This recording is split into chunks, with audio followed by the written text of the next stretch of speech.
Smackdown saw the return of Madcap Moss, but it was a weird show. It wasn't like a go-home show. It was basically setting up Smackdown for the future, which is kind of weird to see WWE do, but it was still enjoyable. This is things you might have missed, and before we get started, make sure you've hit the like button. And if you are new to the channel, hit the subscribe button too. Notably, Smackdown had a new intro video this week, and even more notably, there was no Sasha Banks, no Naomi. Oh boy, it doesn't look good for their WWE future, does it? We interrupt this broadcast for an important message from Firefly Funhouse News. Newsbreak. Is Bray Wyatt gonna be at Hell in a Cell 2022? The whole world is talking about it. We made the video on Tuesday after the teases that Bray himself put out on social media.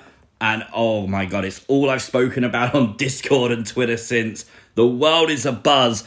And look at this. Legends of the Ring convention putting on Facebook today that a buzzard told them to get your Bray tickets before Sunday. This will be his only NYC Tri-State Area independent appearance. Hinting at possibly, if he signed a contract on Sunday, maybe because of his likeness being owned by WWE, maybe they can't sell tickets past Sunday.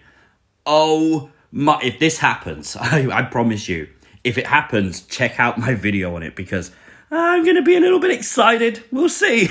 And in case you missed it, our Hell in a Cell predictions is already up. We uploaded it on Tuesday as well, ironically. So it's already there on the channel. If you want to go and give it a watch before Hell in a Cell starts, make sure you go check that out. We started off this week's SmackDown with New Day and Drew McIntyre. And it's Drew's birthday on Monday. Happy birthday, Drew. And yep, Kofi had a present for him. He officially unboxed Big D. What do you give someone for their birthday? Well, obviously a Big D, right? I thought that was quite funny. I genuinely did laugh. And I really shouldn't, but I did. Of course, we had the six-man tag rematch from last week. Did you catch Xavier Woods, though, when he took that headset and he was saying that he's going to be a future IC champion? That was pretty cool. Come on, Vince, book it. Let Xavier Woods have a nice little run as IC champ. I'm down for that. But it was 50-50 booking as the Brutes were able to win this match.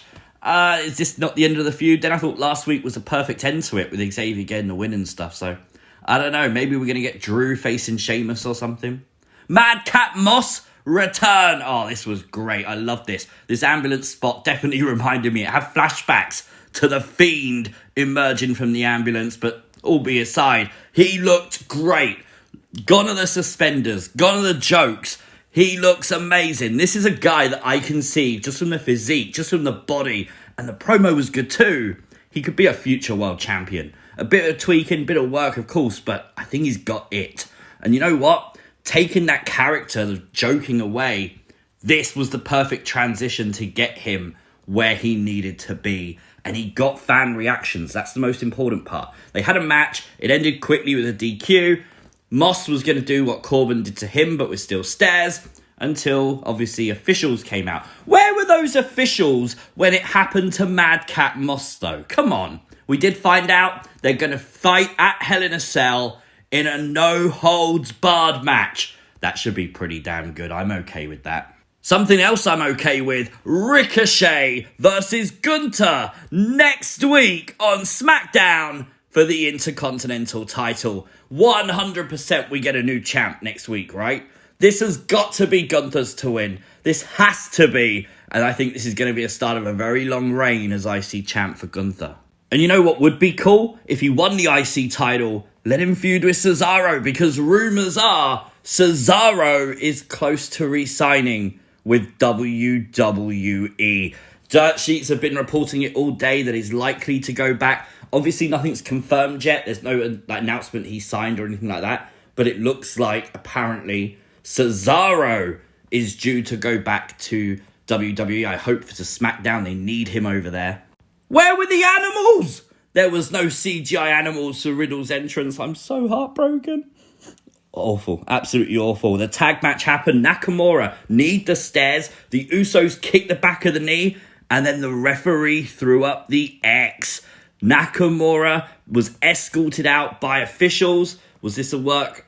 Probably. But of course, a fired up Riddle went back into the match. I love this. It's a really good storyline for WWE. Obviously, the Roman Reigns theme song hit, allowing the Usos to win the match. And of course, we found out it was actually Sami Zayn who was the one behind the theme song playing. The brawl started, and then we ended with Riddle sort of shouting, "You don't take Randy from me." Oh, I thought that was a really good line, to be fair. It's really personal, and you see the anger in his eyes. I like that. I really do like that.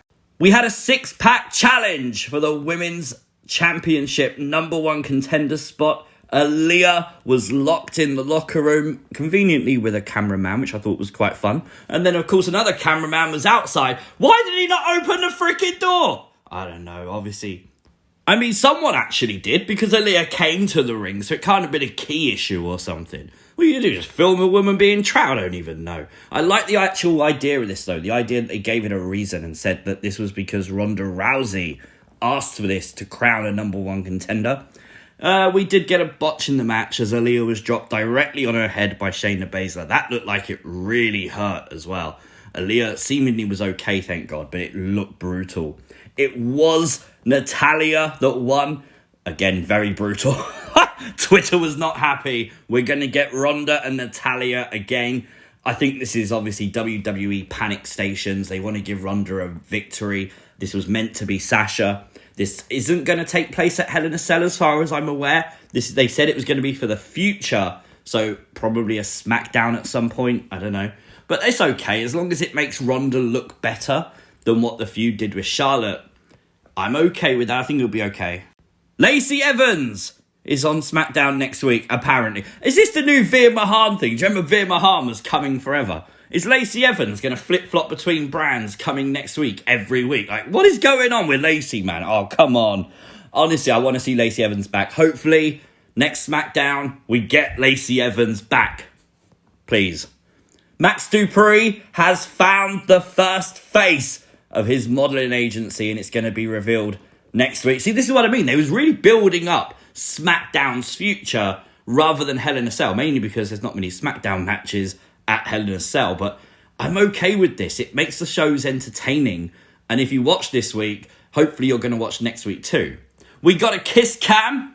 I do love the kiss cams.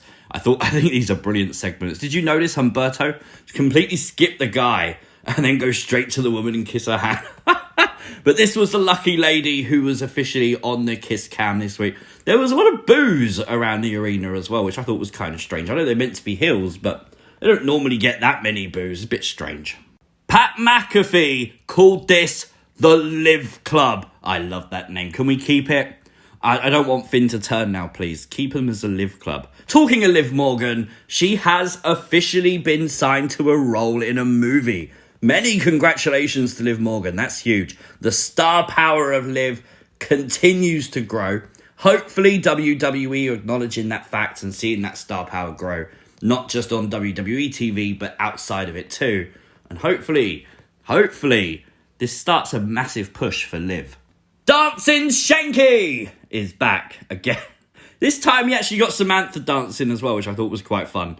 I don't know where they're going with this. I'm assuming it's going to be Shanky and Jinder breaking up, but at this point, this could just be a continuous thing where Shanky just dances for no reason all the time. I'm okay with it, and that's the problem. This should be bad. This should be something I hate, but I'm actually entertained, so what can I say? I think SmackDown was really, really fun. 8 out of 10, mainly for Madcap Moss. That stuff was really good. Nearly swore. Let me know your thoughts in the comments down below. If you are new, hit the subscribe button. Turn on those notifications. You'll never miss an upload. Be prepared for Hell in a Cell. That might contain a lot of swearing, depending what happens. See you next time.